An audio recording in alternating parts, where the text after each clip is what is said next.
Olha, o prefeito de Criciúma, Clésio Salvaro, está às voltas com uma ação judicial da Justiça Federal para que sejam feitas adequações na casa de passagem. Já isso te remete a alguma casa de passagem? Recordas? Me lembro desse título. Me lembro desse título. Não sei se Marcelo estava em Brusque já quando houve esse embate em torno da casa de passagem. Te recordas ou não? Não é da tua época, né? Acho que não. De lei está bastante inteirado. Sim. França provavelmente deve lembrar. Pois bem, a casa de passagem em si, na teoria, ela é uma ótima ideia. Qual é o intuito da casa de passagem? É ela fornecer apoio para aquelas pessoas que estão de passagem. Precisam de um lugar para dormir, precisam de um apoio, de uma assistência do poder público para superar o momento. E aí eu vejo muito aquela pessoa, e eu já conheci na vida pessoas assim, que se deslocam de uma região para outra em busca de uma condição melhor de vida, em busca de um trabalho, e aí acabam ficando sem ter onde dormir, sem um tipo de alimentação, um tipo de apoio. Então a casa de passagem, na teoria, ela serviria para isso, para dar esse apoio, essa sustentação a essas pessoas. Só que o que se vê em muitos lugares, aqui em Brusque não foi diferente na época, embora houve uma reação muito grande para tirar ela de onde ela estava localizada, não por conta disso, na minha visão, foi porque não ficava bem ali perto de uma área de certa forma nobre da cidade, mas ela não estava cumprindo o seu papel. Por quê? Porque havia um monte de gente que ia lá e não ficava preocupado em tomar um rumo na vida. E isso está acontecendo também em Criciúma. Só que a Justiça Federal, houve uma ação e a Justiça determinou que a Prefeitura de Criciúma, ela adote algumas medidas, como, por exemplo, deixar disponível uma equipe para atender o local 24 horas. E o prefeito de Criciúma disse o seguinte, aliás, uma das denúncias é de que a Prefeitura estaria fazendo o seguinte: olha, seu Marcelo, o senhor pode ficar aqui, só que o senhor vai ter que trabalhar, vai ter que ajudar a Prefeitura em alguns afazeres aí, vai ter que ajudar em algumas manutenções aqui da casa de passagem. Ficar aqui comendo e dormindo de graça, não. A Justiça Federal foi lá e disse que não, que o seu Marcelo pode sim ir lá e ficar lá o tempo que ele quiser, comendo às custas do cidadão, dormindo, enfim, independente da situação dele. Penso que está errado, penso que essa decisão da Justiça aí é um absurdo, e está certo o prefeito que disse o seguinte: vão ter que trabalhar para pagar a estadia ali sim. Não concorda, Gilberto? Absolutamente concordo, mas é isso mesmo. Assim como o penado, o cara que está lá na UPA, né, também deveria fazer um trabalho comunitário, especialmente aqueles com penas mais brandas, né? Nenhuma pena severa. E o que tem uma pena severa, que faça a pintura a gente vê em filmes americanos dos anos 40, 50, o apenado fazendo um trabalho externo, né? Alguns filmes. E a polícia americana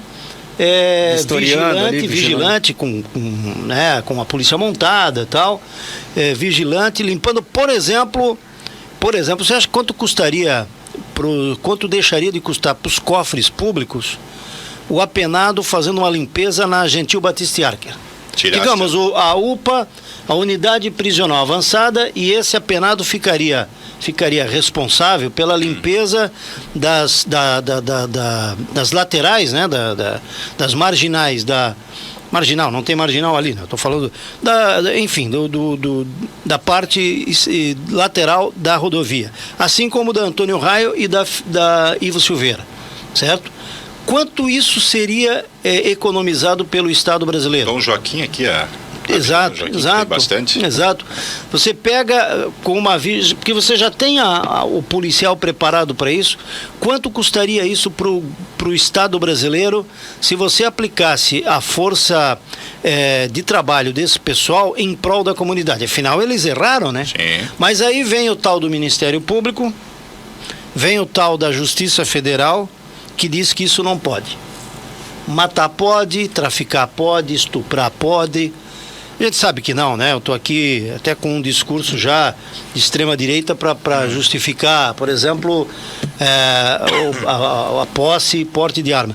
Mas, nesse caso, eu defenderia que se reforçasse mais o policiamento, mas que essa mão de obra fosse utilizada em benefício da comunidade.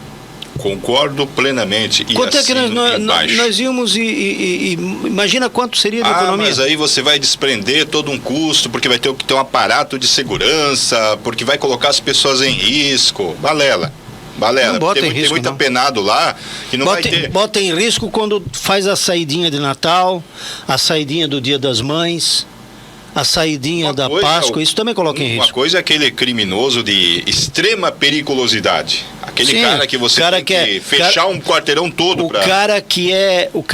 Aquele criminoso que tem vínculo com facções criminosas, que os serviços de inteligência da polícia conseguem identificá-los, né? Esse não, esse você deixa realmente, esse tem que ficar absolutamente isolado. Literalmente isolado. Male vê o sol aparecendo, entendeu? Tem que ficar isolado.